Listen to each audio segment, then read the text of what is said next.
Joining us now in Studio B is the voice of the Cougars, Greg Wrubell, straight out of Canada. Hi, Greg. We're playing the Canadian national anthem. It's been a while. Yeah, it has been. Good to hear. Always good to hear. To see you and to hear You are the cool thing about Canada today. Well, I appreciate you saying that. Thank you very much. We've been discussing St. Mary's and Gonzaga. BYU's next two games, both at home against the two traditional top dogs in the West Coast Conference. You get to guarantee one win. See, I'm going against the grain because of bad experiences I've had with St. Mary's as a fan, if you will. I can't handle being swept by St. Mary's at home. So my answer is, I'll take St. Mary's. Gonzaga's so good, whatever. I'll take St. Mary's. Which win are you guaranteeing? Well, we've talked about this, boys, how I'm not in the prognostication or prediction business. I'm in the narration business. So I hesitate to guarantee anything. But I think I would say the more likely win is the team that has a losing away neutral record this year. That's St. Mary's. They're 3-5 away from home right now. Gonzaga's Gonzaga, and they're 6-2 in their away neutrals, and their two losses are Tennessee and North Carolina, both away from Spokane. I think St. Mary's is the more gettable team, but again, it's a matter of degrees right now. What's the easier get? I guess you'd say marginally it's St. Mary's, just for that reason right there. Away from home, they've been a little susceptible. Yeah. Not ranked, good team, 34th in Ken Palmer, whatever. But tomorrow's a big game. BYU needs that win. How do you expect BYU to show up tomorrow? Well, seeing as most teams are going to lose to Gonzaga this year, if you get the St. Mary's game, you give yourself a better chance of staying in the top tier. Historically, the top tier has been three teams, and you could argue this year that it's still a three-team top tier because there is a gulf between the number 3 ranked teams, USF and BYU. But I think this year it almost feels like the top tier is 4, in part because the top 4 get buys to the weekend in Las Vegas. And so I think new format. Right. So I think if BYU can stay in their weekend opener situation, they'll be in a good spot. I think once you drop outside of the top 4, you've got some issues. But if BYU can defeat St. Mary's, a good win, a hold serve at home win against one of the best teams in the league, I think you give yourself a better shot of staying in that top 4 scenario and opening your conference tournament play on the weekend as opposed to going on a Thursday, Friday. Yeah, you make a good point. There's not a difference between 3 and 4, but perhaps there is in perception of BYU's never finished outside the top 3. They've never been outside the top 3, and so that would be a bit of a step back if they don't. And there's a lot of time left. I mean, they could still be a top 3 team.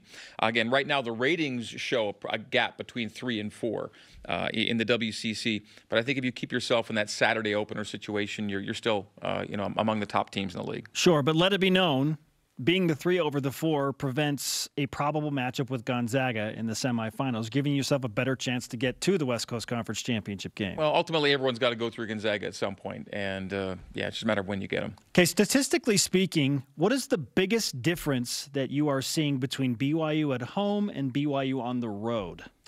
Defensively, the saying is defense travels, but for BYU this year, it's really not been that way. The offensive numbers are very similar between home and away games. Very minimal disparities between how BYU shoots and scores at home and shoots and scores on the road, but a big gap right now between BYU's defensive numbers home and away. Now, let's just say off the top that BYU's faced more tougher teams away from home than at home. So their toughest games have come outside the Marriott Center, and more of them. So the home numbers should look a little better. But there's a big gap in defense. It's a 23-point per game difference in terms of points allowed at home to points allowed on the road. It's a 10% difference in field goal percentage. It's an 8% difference in three-point percentage. It's an 8% difference in free throw percentage. This is all defensively allowed. So when they leave home, not good things have been happening. And it's, again, the tougher teams have been played there. And BYU finds itself, I think Dave references this a lot, Coach Rose, it's a consistency thing. You're seeing these spurts of time, these finite windows of time, especially in the away games where things kind of get away from BYU. Against USF, it was a 16-0 run allowed in the first half. It was a 12-2 run allowed in the second half, and that was kind of your ball game. And BYU's had these little spans of time where things just kind of get rolling away, and it becomes tough to get it back. I think BYU's seen that happen more away from home than at home. Yeah, a 7-minute span at San Francisco without scoring. That would never happen at home. At home, like you said, BYU has played. They played Houston, tremendous team. St. Mary's now 33 43. Utah State's 41. To me, this is sort of comparable in that kind of rival top 50 team at home. Yeah. BYU took care of business against that Utah State Gettable team. game. And so you know, BYU's still a team. When they put those fans in the lower bowl, you can still get a good vibe and a good buzz going. And BYU's felt it in their most recent homestand. You know, BYU's still a top 25 team in home attendance right now.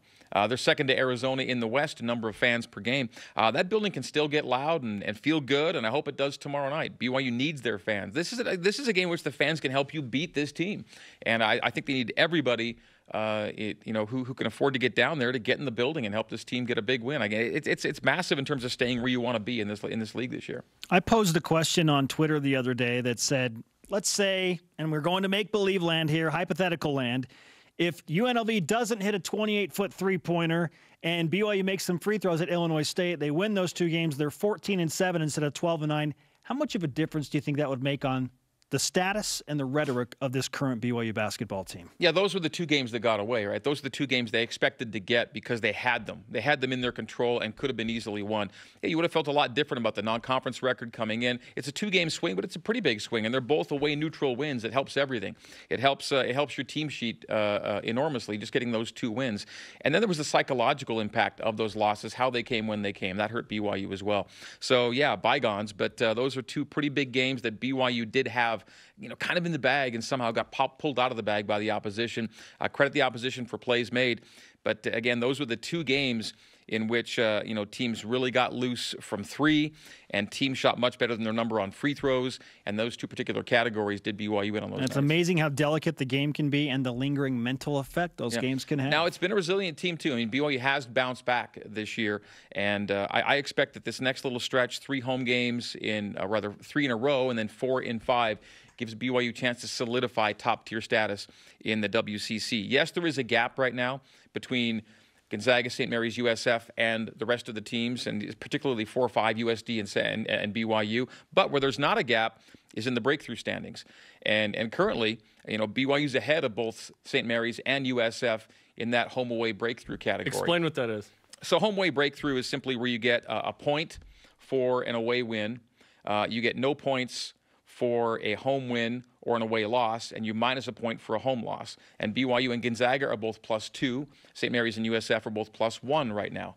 If you can stay in positive territory in the breakthrough standings, you put yourself in a pretty good spot. And so it's too early to say that BYU's fallen too far behind because they are right with Gonzaga in terms of the plus-minus at +2.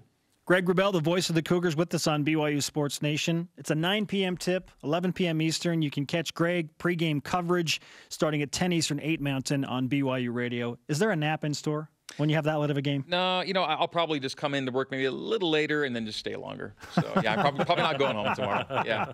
Okay. I might have a little pregame pizza. And then I'll probably do my traditional drive-through at Del Taco at like midnight. Is that, that's what you do after? Is that the post-game meal? More often than not. It used to be IHOP football. I don't know what it is now. And then it's Del Taco basketball. I fly solo after basketball. Yeah. Del Taco Mark basketball. doesn't join it. Come on, Mark. I love it. I hope it's a celebratory Del Taco meal. Me too. if they win, I'll go for a couple of caramel cheesecake bites. You get the macho burrito. Yeah, you go crazy. Awesome. Thanks, Greg. You bet.